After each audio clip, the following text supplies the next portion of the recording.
vamos a alcanzar también a hablar sobre esteatohepatitis no alcohólica. Bueno, respecto a la hepatitis por medicamentos, también se la conoce como hepatitis tóxica. Y se ha visto que más o menos de estos pacientes que llegan a tener este problema por el uso de medicamentos generalmente o por el uso de hierbas, actualmente, como les dije ayer, hay mucha gente que toma hierbas para todo y algunas de ellas pueden hacer daño al hígado y causar una hepatitis. Entonces, de estos pacientes, 2 a 5% requiere hospitalización y un 10% de esta hepatitis se presenta en adultos, 40% en mayores de 50 años y se ha visto que es la causa más común de falla hepática fulminante en Estados Unidos. Son pacientes que al final requieren trasplante de hígado y esto más asociado con la ingesta de paracetamol, porque el paracetamol en Estados Unidos, en Inglaterra, en otros países se vende libremente para pacientes que están agripados, que tienen algo de fiebre, entonces eso no tiene restricción de venta, pero hay mucha gente que utiliza con fines suicidas o toma en exceso accidentalmente.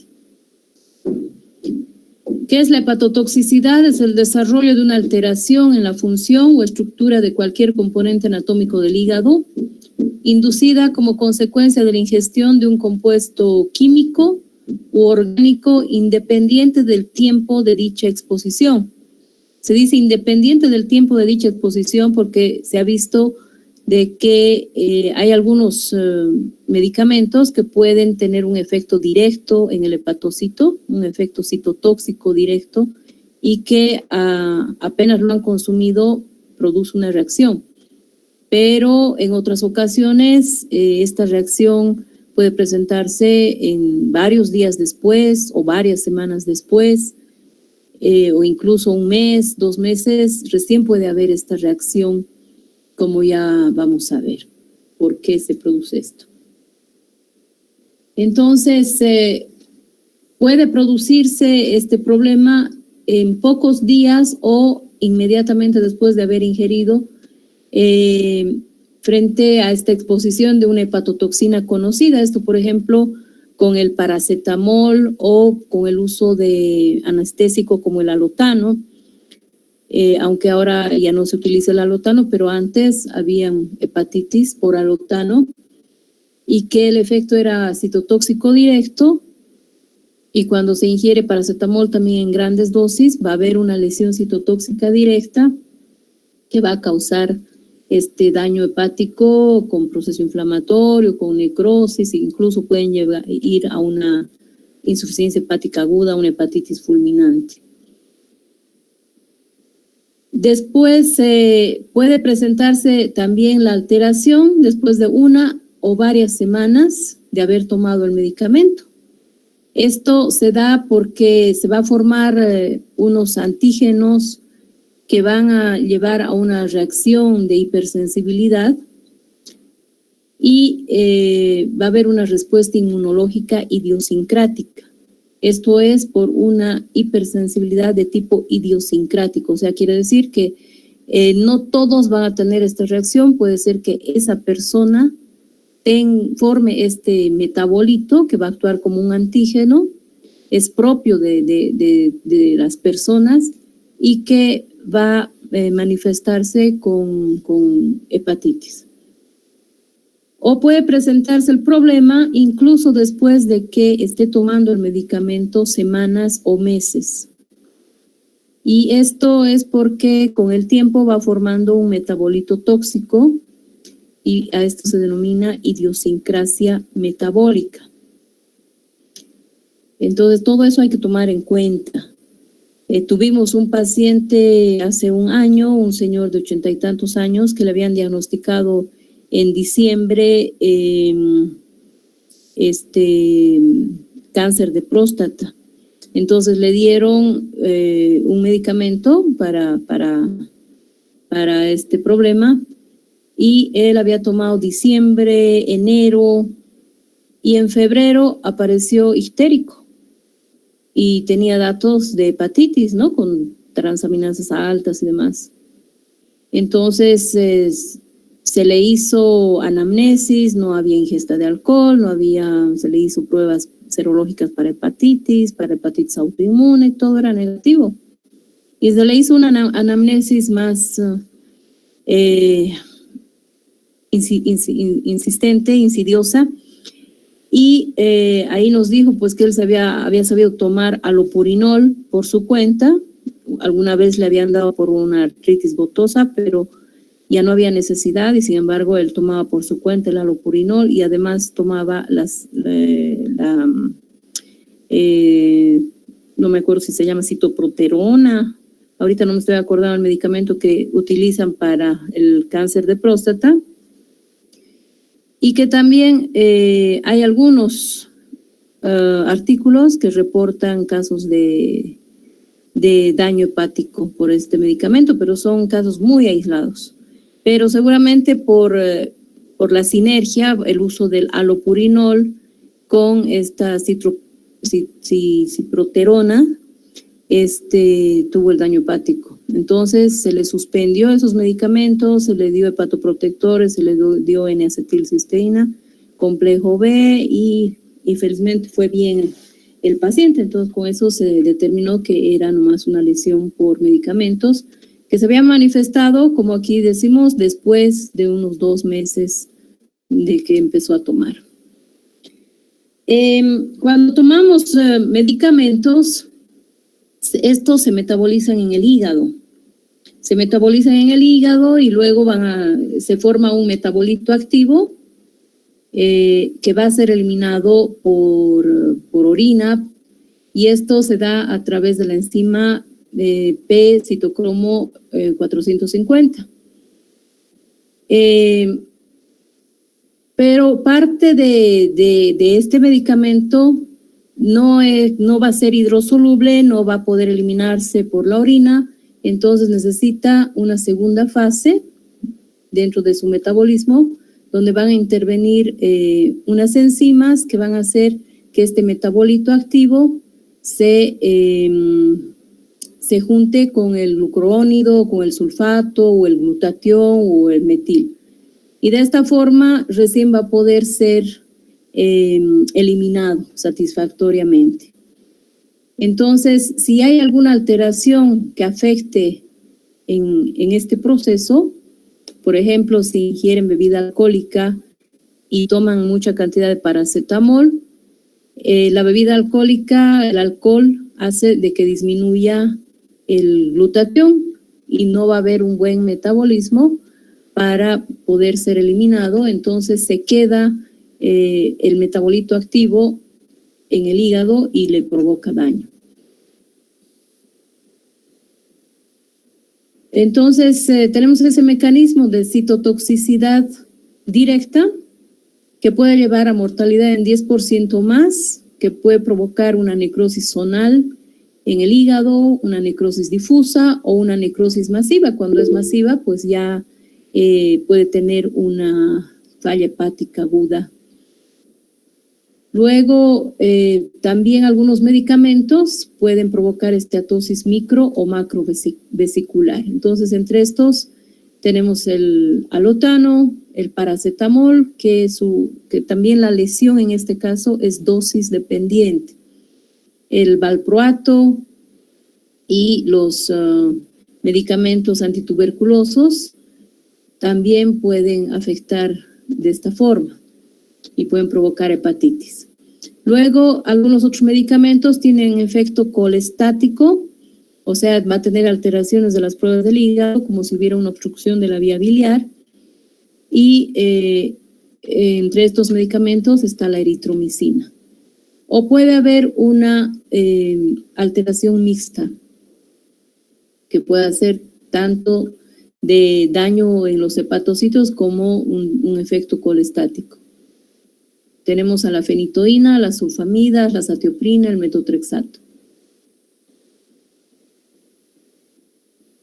Luego tenemos que algunos medicamentos pueden causar daños crónicos en el hígado, pueden ser causas de hepatitis crónica, entre ellos la nitrofurantoína, el propiltiuracilo, El propiltiuracilo puede producir una lesión en el hígado, en los conductilos biliares, similar a lo que se ve en la cirrosis biliar primaria.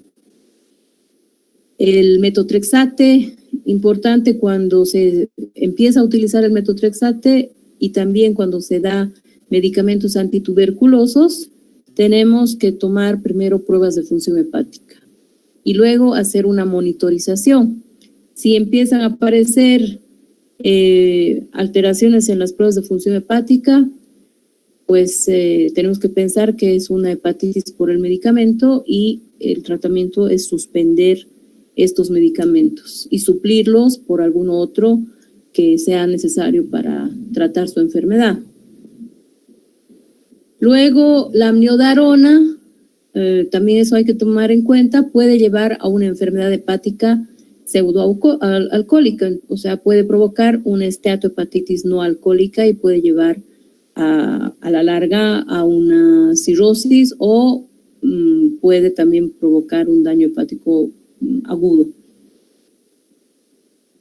Colestasis va a causar la amitriptilina, la carbamazepina, procesos granulomatosos, la metildopa, la quinidina, las sulfas,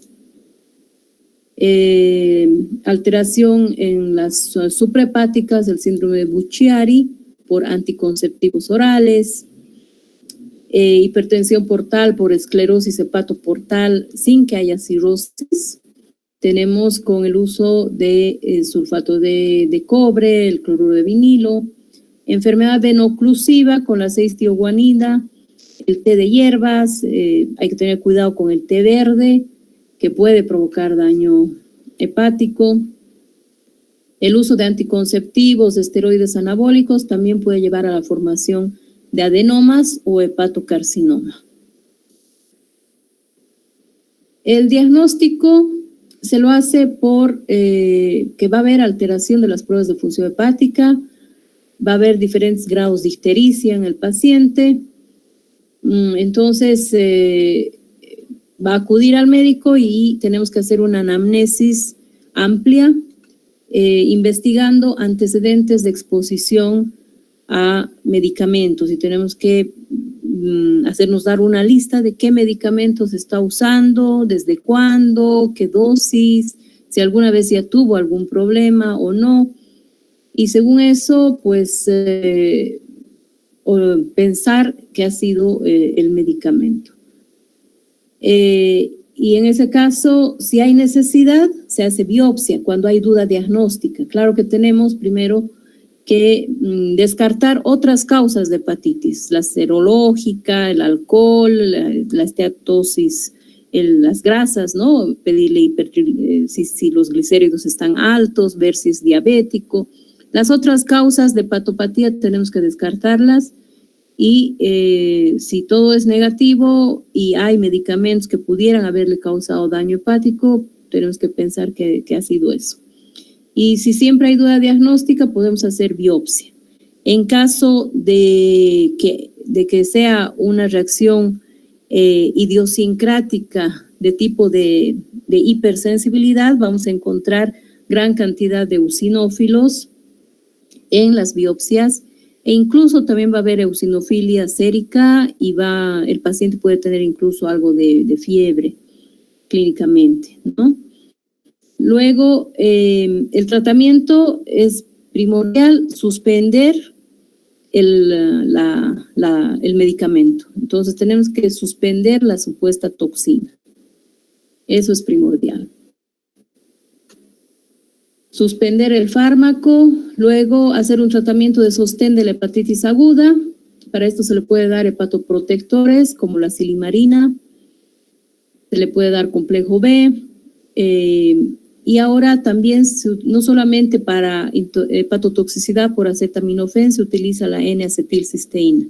Se ha visto que la N-acetilcisteína tiene muy buenos efectos en mejorar esa inflamación en los hepatocitos. Entonces, se le da la N-acetilcisteína con cualquier medicamento, en cualquier hepatitis tóxica es bueno utilizar la N-acetilcisteína. Luego, si se ha visto de que tiene adenomas hepáticos, alguna vez también estos se pueden operar, si son grandes sobre todo. Bueno, hablando de la intoxicación por acetaminofén, es la causa más común de falla hepática aguda en Estados Unidos. Como les dije, es fácil de conseguir y hay mucha gente que toma eso con fines suicidas. Luego, William Lee realizó una investigación verificando que la sobredosis por acetaminofén es la primera causa de intoxicación en Estados Unidos. En el 2004 vio que habían 700 pacientes con falla hepática aguda y el 50% era por acetaminofén, sin existir diferencia entre intento suicida o ingesta crónica. También para cefaleas suelen tomar de forma continua, diaria, y eso también puede llevar a falla hepática. Lo mismo, el acetaminofén se va a metabolizar por dos fases, por la vía del citocromo P450. Entonces, el 90% del acetaminofén que se consume se va a excretar en orina, pero el resto se va a metabolizar por esta vía. Y se va a formar este metabolito que es el que puede hacer daño al hígado. Entonces, en una segunda fase, por la vía del glucurónido y por la vía del sulfato, se va,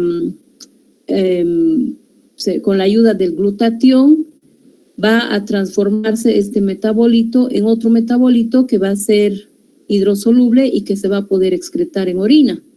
Pero como les digo, si es que hay alguna alteración, si es que hay un exceso de ingesta de acetaminofén, va a haber demasiada producción de este metabolito que puede sobrecargar estas vías y pueden no funcionar estas vías para la segunda fase. O por el consumo de alcohol junto con el paracetamol, puede ser de que esté disminuido el glutatión y no pueda metabolizarse adecuadamente este metabolito y se quede en el organismo provocando daño en el hígado, ¿no?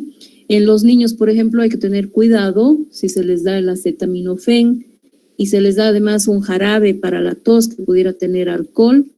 Puede esto, sin que se den cuenta, sin que la madre se dé cuenta, puede ese acetaminofén no metabolizarse adecuadamente porque no va a haber suficiente glutatión y puede hacer daño en el hígado.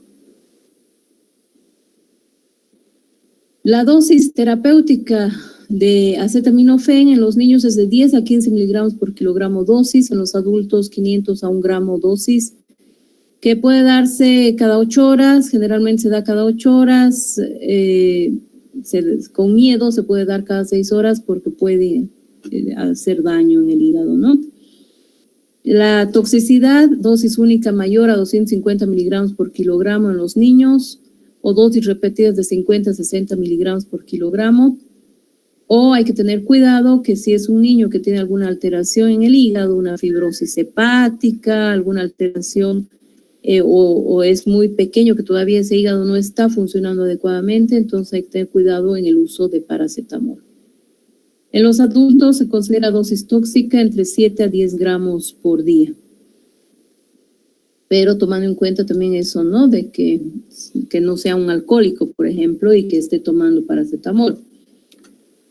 El cuadro clínico va a tener varios estadios. En el estadio 1, que va en las primeras 24 horas, corresponde a las 24 horas, las primeras 24 horas después de la ingesta de dosis tóxicas de paracetamol.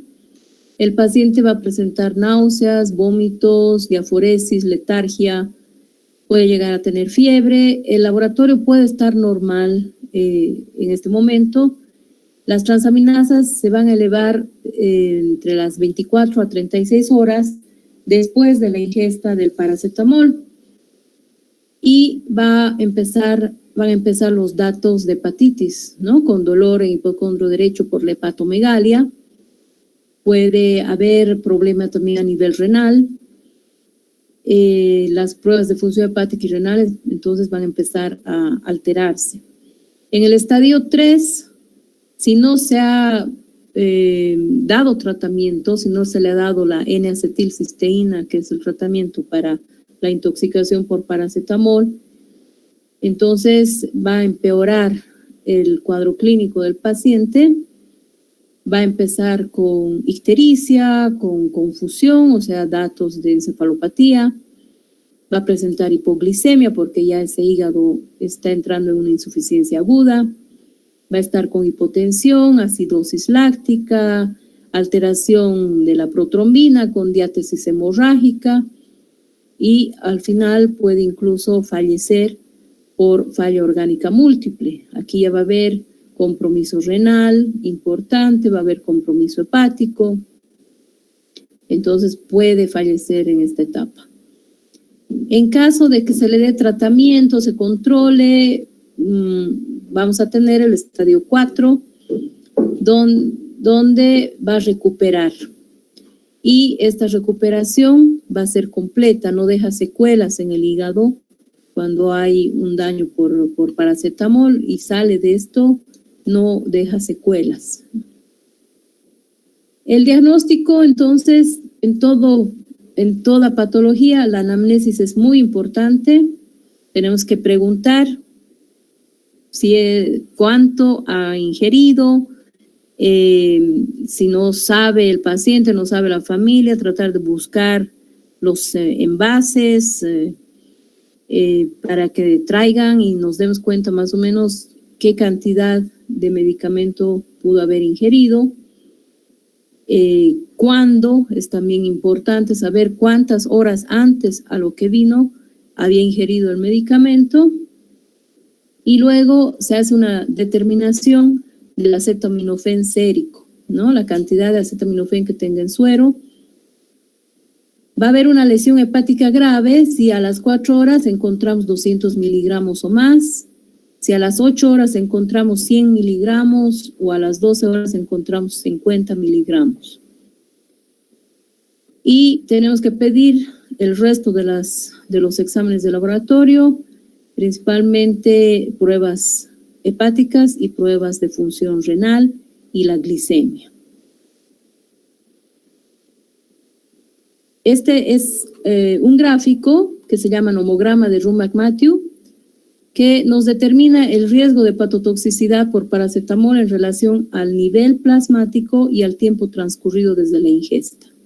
Entonces es importante saber cuánto tiempo ha transcurrido, aquí está en horas, cuántas horas pasaron de lo que tomó el medicamento, el paracetamol, y aquí la concentración plasmática según la determinación serológica del acetaminofén. Entonces, de acuerdo a eso, vemos que aquí puedes no tener riesgo de hepatotoxicidad, pero y si hay una concentración mayor según el tiempo en que había ingerido, pues esto ya nos va a indicar que puede llegar a tener una insuficiencia hepática aguda. Y lo que tenemos que hacer apenas llegue un paciente con este problema es hacerle un lavado gástrico, tratar de que no absorba el medicamento, ¿no?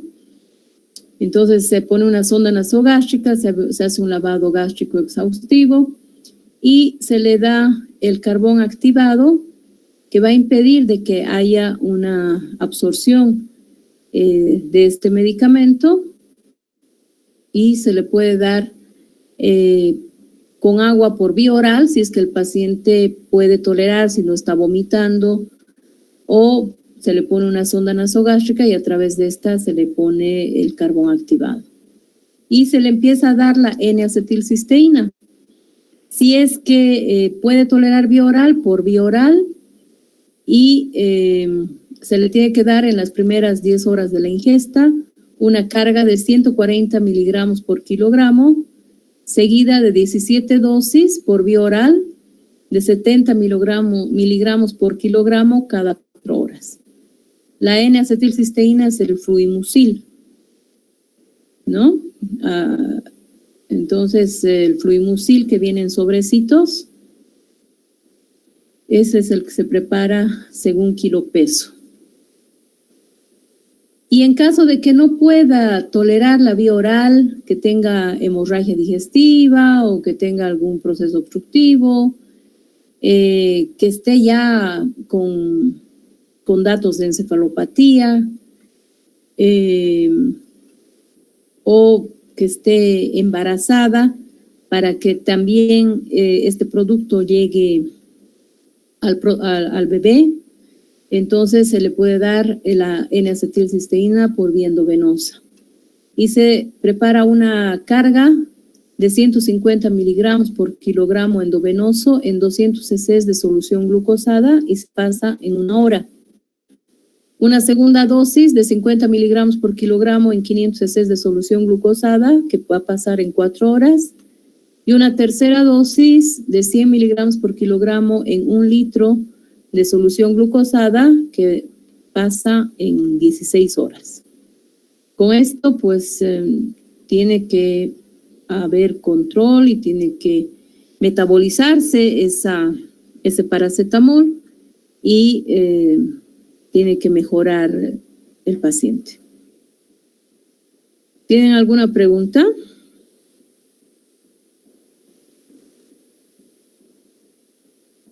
Hola. No, Hola. doctora. ¿No? ¿Está Sí, bien? otra vez. Ya. Bueno, continuaremos con la esteatohepatitis no alcohólica, que esteatohepatitis no alcohólica es en español, EHNA, y esto es en inglés. Esta es la sigla en inglés. En Estados Unidos, donde ustedes saben hay bastante obesidad, tenemos que está entre las principales causas de daño hepático, de enfermedad hepática, ¿no? En primer lugar está la hepatitis C, pero ahora está disminuyendo porque hay ya tratamiento, como les dije, entonces seguramente que esto ya va a cambiar, ¿no? Este pastel. Luego, otra causa importante de daño hepático es el alcohol, la hepatitis B y tenemos el NASH. Y aquí esto es la hepatitis criptogénica, pero también esto cada vez está siendo más chico porque las hepatopatías criptogénicas o que no sabíamos cuál era el origen, por eso se llama criptogénica, ahora pues están relacionadas con la esteatohepatitis no alcohólica, por la obesidad principalmente, por el síndrome metabólico, ¿no? Entonces, el término esteatohepatitis no alcohólica describe un grupo de pacientes que no ingieren alcohol y presentan enfermedad hepática con elevación moderada de enzimas hepáticas y alteraciones histológicas desde esteatosis simple a cambios necroinflamatorios y diversos grados de fibrosis y cirrosis. Entonces, inicialmente hay acúmulo de grasa en el hígado y después hay proceso inflamatorio en el hígado que posteriormente aparece la fibrosis y por último aparece la cirrosis. Es causa actualmente muy importante de cirrosis hepática, la esteatohepatitis no alcohólica. La etiología es multifactorial, está relacionada principalmente con la obesidad. Luego se presenta en los pacientes con diabetes, porque la diabetes está relacionada con dislipidemias, también se presenta más en obesos. Entonces, esto condiciona de que llegue a haber grasa en el hígado. Las hiperlipidemias, la pérdida rápida de peso, tampoco es bueno bajar de peso demasiado rápido, tiene que ser de forma lenta, por eso es que se les dice que bajen 2 kilos de peso por mes, está bien. No tienen que bajar 10 kilos de pronto porque eso hace de que aparezca la esteatosis hepática. El uso de nutrición parenteral total prolongada también lleva a esto. Algunos medicamentos que se pueden tomar de forma crónica también pueden llevar a la formación o a la presencia de grasa en el hígado. Sobrecrecimiento bacteriano, pacientes con el virus de inmunodeficiencia adquirida, la colitis ulcerosa, la bulimia está relacionada con esto. La resección intestinal extensa por mala absorción de grasas, el bypass y ayuno ileal, la gastropexia para reducción de peso puede provocar esteatosis hepática y que puede evolucionar a una esteatohepatitis no alcohólica. Esta es una enfermedad que finalmente puede terminar en cirrosis, por eso se considera una enfermedad que hay que tomar muy en cuenta y que hay que tratar de controlar. Su evidencia es cada vez mayor y se semeja a una hepatopatía por alcohol. Y cuando llegan al médico, pues lo primero que les preguntamos es que si han tomado bebida alcohólica en gran cantidad, cosa que los pacientes niegan. Entonces, tenemos que buscar los factores de riesgo para una esteatohepatitis no alcohólica y controlar estos, ¿no? La dislipidemia, la obesidad, todo esto. La patogenia no está muy bien entendida, pero se ha propuesto una teoría del doble impacto. Entonces, de inicio, lo que pasa es de que va a acumularse grasa en el hígado y que posteriormente esta grasa va a provocar inflamación, necrosis, fibrosis y cirrosis, ¿no? De inicio va a haber un depósito del exceso de ácidos grasos en el hígado. Normalmente, por la dieta y demás, van a llegar los ácidos grasos en el hígado, pero ahí se metaboliza, se transforman en triglicéridos, en colesterol y como no es en exceso, no se acumula. Pero en este caso, si hay una ingesta excesiva de grasas, si hay factores de riesgo como dislipidemias, la diabetes, la obesidad, va a llegar gran cantidad de ácidos grasos al hígado, va a haber un aumento de la esterificación en triglicéridos y colesterol y estos se van a acumular, se van a ir acumulando en los hepatocitos, provocando lo que se llama la esteatosis o hígado graso. Y en el segundo impacto, lo que pasa es que va a haber un estrés oxidativo, se van a formar radicales libres, estos radicales libres van a atacar o van a lesionar la membrana celular de los hepatocitos, van a dañar su DNA y todo esto va a provocar de que se formen diferentes tipos de citoquinas, el factor de necrosis tumoral, la interleuquina 6, varias otras citoquinas que van a llevar a inflamación a nivel de los hepatocitos, la fibrogénesis, va a haber una sensibilidad aumentada a endotoxinas, isquemia, y todo esto va a provocar la esteatohepatitis no alcohólica que va a ir a fibrosis y posteriormente van a ver los nódulos de regeneración además y que eso es la cirrosis. También se están investigando si es que hay factores genéticos porque puede presentarse en pacientes que no sean obesos o pacientes obesos que no llegan a tener esteatosis. Entonces también parece haber algún factor genético que está comprometiendo esto.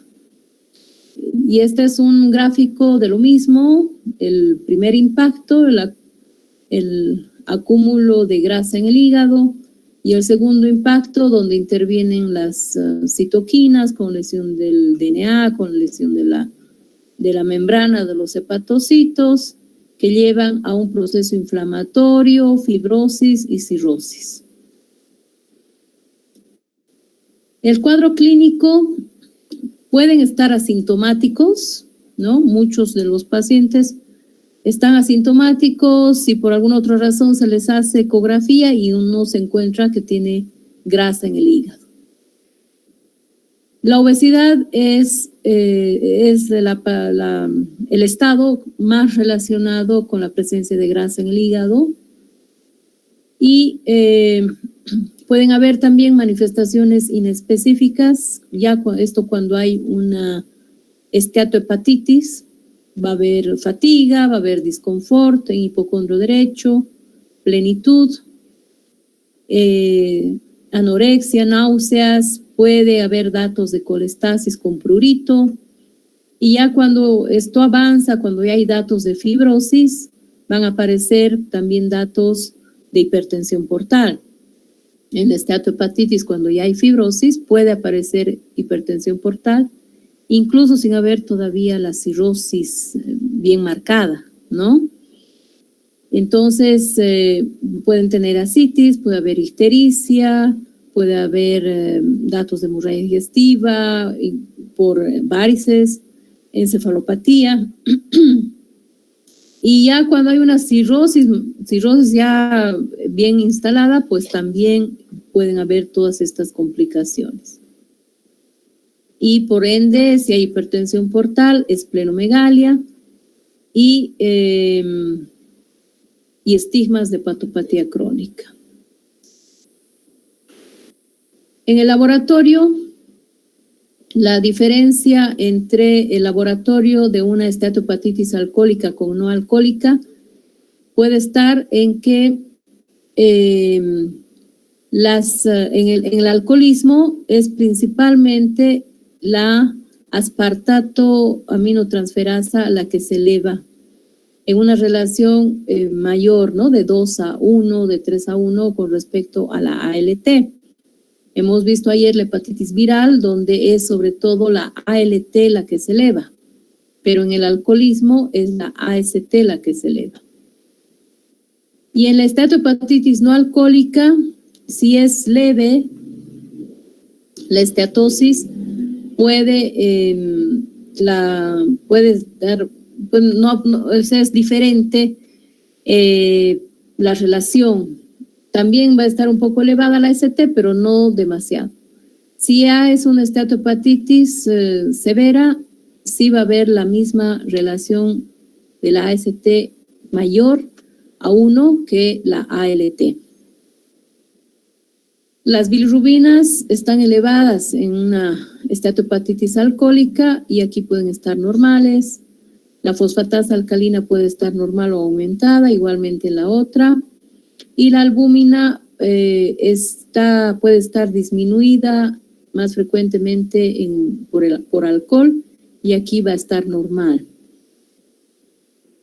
Cuando hay un daño hepático por alcohol, cuando hay alcoholismo, hay macrocitosis, ¿no? El volumen corpuscular medio está elevado.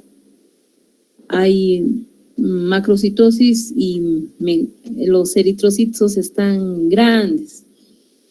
En la no alcohólica esto va a ser normal. Y esta es el anticuerpo antinuclear y el anticuerpo antimúsculo liso. En la alcohólica no aparecen y aquí podemos tener niveles positivos levemente elevados. Y también en la esteatohepatitis no alcohólica va a estar alta la ferritina y va a estar alta la saturación de transferrina. En el alcoholismo no. Esas son las diferencias.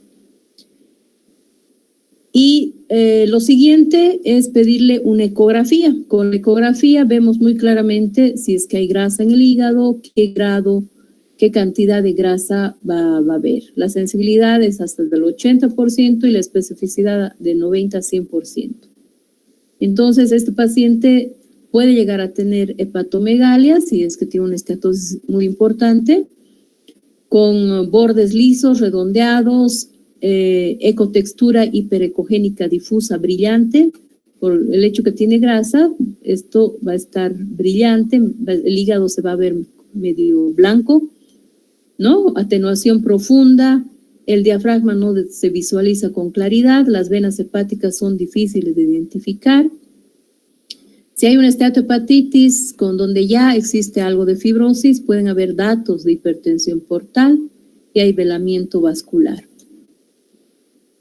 El hígado normal se ve homogéneo y el hígado graso va a estar más grande, ¿no? Normal de 12 a 15 centímetros en línea medio clavicular. Entonces, si hay grasa, puede estar más grande. Y va a haber atenuación de ecos y velamiento de las venas hepáticas. Y cuando ya hay cirrosis, puede estar el hígado grande, y si es una cirrosis avanzada, puede estar pequeño, con bordes irregulares, superficie nodular irregular y venas hepáticas pobremente visualizadas. En la biopsia hepática podemos encontrar esteatosis macro y microvesicular, balonización y necrosis focal de algunos hepatocitos, puede haber fibrosis y, por último, puede haber fibrosis con nódulos de regeneración, que ya es la cirrosis.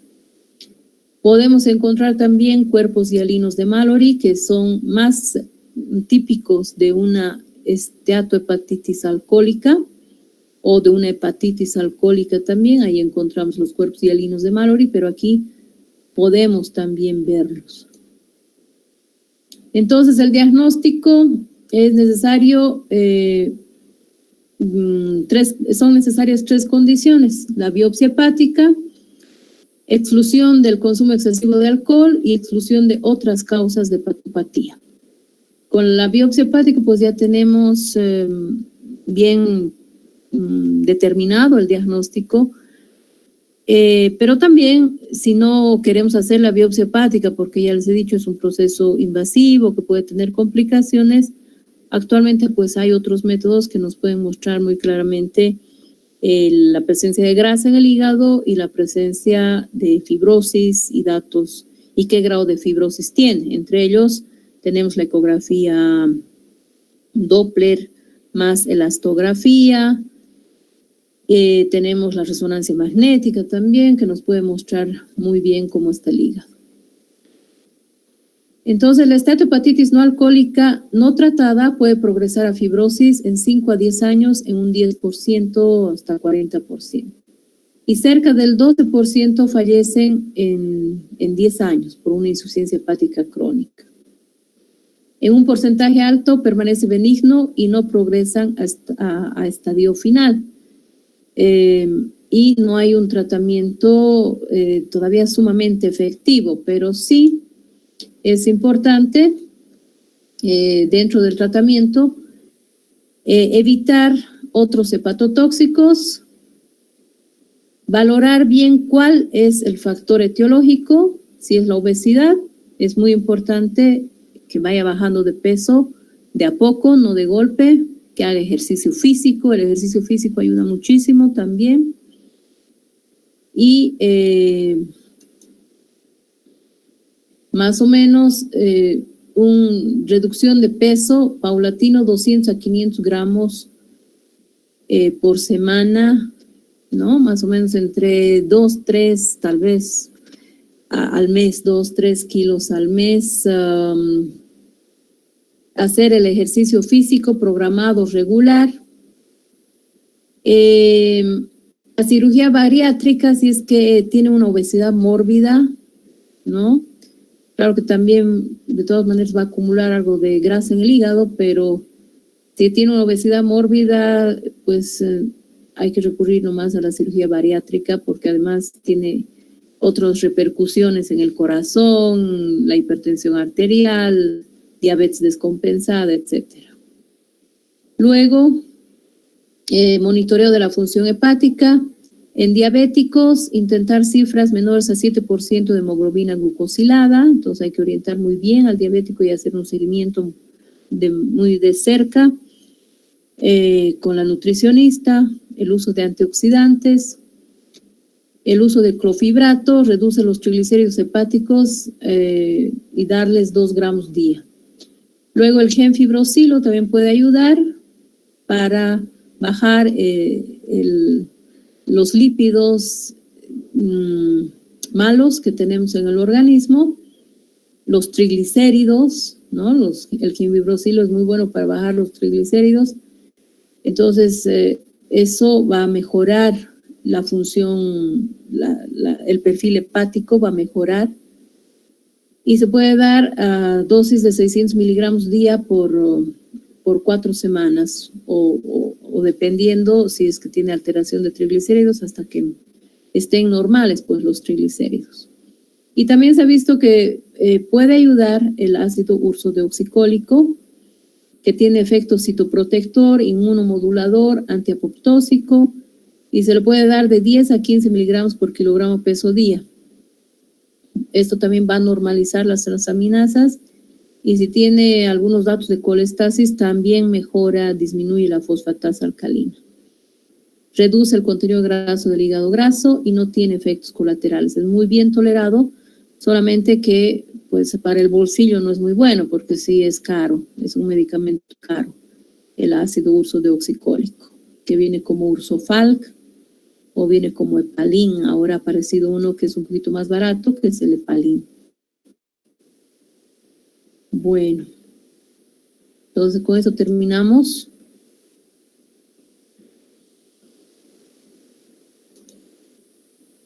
¿Tienen alguna pregunta, alguna duda?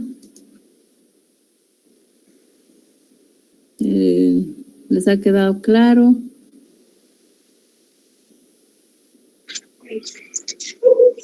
Creo que no hay preguntas, doctora.